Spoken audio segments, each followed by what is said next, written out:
Picture ko na kami ng picture eh. Bilis, bilis, halika. O, kayo naman. Alam niyo,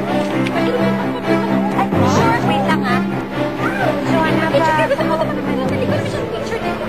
Thank you. Salamat.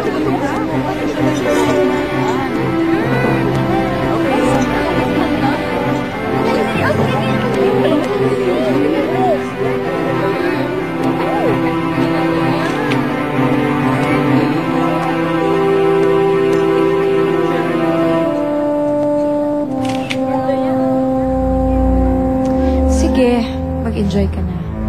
Dahil malapit ka nang bumagsak.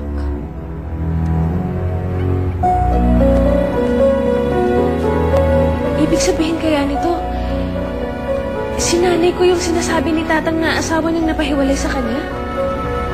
Kung ganun, tatay ko si Arsenio Rivera. Hindi ko alam. Basta nakita ko na lang yan kaya naisipan ko ibigay sa'yo. Sandali.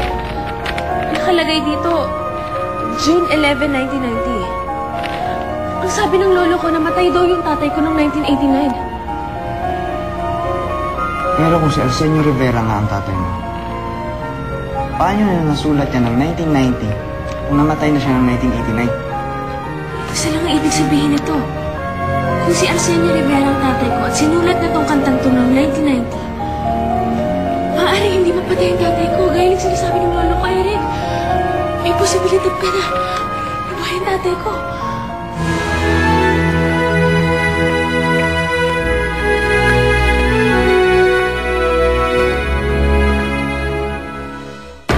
Pero may gusto na po sana ko itanong sa inyo eh. Ano yan?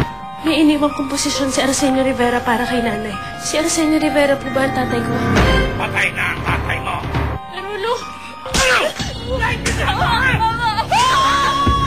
Wala ka pa rin mo nahanap? Pwede na to.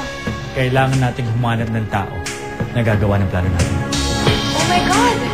Ikaw ba ang nasa pictures? Hanap ko yung tatay ko eh.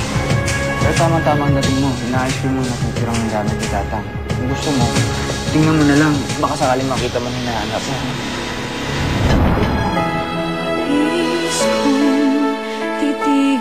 Inyong natong